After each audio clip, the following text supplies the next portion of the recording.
त्रिभुज 6.1 स्टार्ट किए थे, ठीक है ना। उसमें से पहला जो समरूप के बारे में बताया था, यानी कि समरूप में क्या होता है, समान आकृति, जैसे त्रिभुज है तो त्रिभुज रहना चाहिए, बड़ा या छोटा हो, जो अमाप जो होता है ना अलग अलग होता है, वो क्या रहता है समरूप। समरूप का पहचान मैंने बताया था, ये सिंबल होना चाहिए ऐसे का। और सर्वांशम में क्या होता है, ये होता है। सर्वांशम में आकृति भी समान हो, कोण भी समान हो और भुजाओं का अनुपात में क्या समान हो तो सर्वांशम कहलाता है। लेकिन इसमें कोण भी बराबर होना चाहिए और भुजाओं का अनुपात भी बराबर होना चाहिए, मापांक अलग अलग हो, कोई दिक्कत नहीं है, तो समरूप कहलाता है, ठीक है ना। बात आ गया 6.1 का। तो 6.1 में आपका दिया क्या कि कोष्ठक में दिए गए शब्दों में से सही शब्द का प्रयोग करते हुए रिक्त स्थानों को भरना है। अब ये दो वृत्त डैश डैश होते हैं तो समरूप होते हैं, दो वृत्त क्या होते हैं डैश डैश होते हैं तो क्या होता है समरूप, मतलब रिक्त स्थानों को भरना जैसा कहेगा उसी के अनुसार उसको भर देना है। अब ये त्रिभुज सब सॉरी वो क्या कहते हैं सभी वर्ग डैश डैश होते हैं तो क्या सर्वांशम होता है कि समरूप होते हैं, अभी आपको भरना है, ठीक है ना।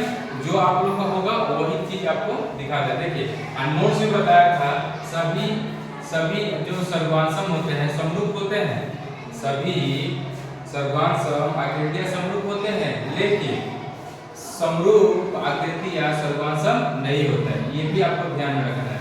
और उसी के माध्यम से पहला कार्य के स्थानों को भरना है, भर दीजिए। उसके बाद दूसरा दे दिया बेटा कि निम्नलिखित युग्मों के दो विविध उदाहरण देना है, यानी कि निम्नलिखित युग्मों के दो विविध उदाहरण देना है। पहला समरूप आकृति है, कोई भी दे दो, कोई भी दो उदाहरण दे देंगे।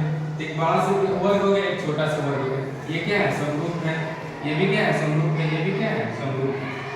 समबाहु त्रिभुज छोटा है या बड़ा है। दूसरा का क्या कारण है, ऐसी आकृतियां होती जो समरूप हो ना, क्या बताइए ये त्रिभुज है क्या है त्रिभुज है समरूप है नहीं ना, ये काट दो, ये भी क्या है नहीं समरूप नहीं, ठीक है ना।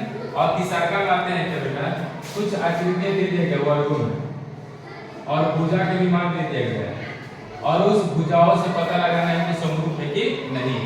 आप क्या कीजिए भुजाओं का अनुपात, यानी कि यहाँ पर हमने लिखा है कि दो आकृतियां समरूप होती हैं जब संगत कोण संगत भुजा बराबर हो, संगत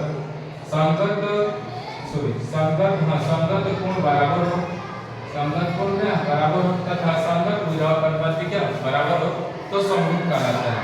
तो हमने क्या किया, इस आकृति के माध्यम से हमने क्या भुजाओं का अनुपात बांट दिया, PQ बटा में AD, QR बटा में CD, SR बटा में DC और SB बटा में GD, जो दिया था मैंने बांट दिया। 1.5 बटा में 3, 1.5 में 3, 1 डेसिमल हटाने के लिए 10 से ऊपर नीचे गुणा कर दिया तो 15 का 15 निकलती है, 1/2 1/2 भुजाओं का अनुपात तो बराबर है, लेकिन कुछ कोण भी देखा गया बराबर नहीं। अब बताइए कोण भी एक दूसरे के बराबर नहीं है तो संगत कोण भी बराबर नहीं है, तो हम कह सकते हैं कि अतः समरूप नहीं है। इस आकृति के अनुसार भुजाओं का अनुपात बराबर होने के कारण कोण बराबर नहीं है, तो हमने बता दिया कि समरूप आकृतियां नहीं। कोई दिक्कत, बस ये स्टेटमेंट है, 100 पूरा खत्म हो गया। अगला मतलब ना सर्वांशम भी नहीं।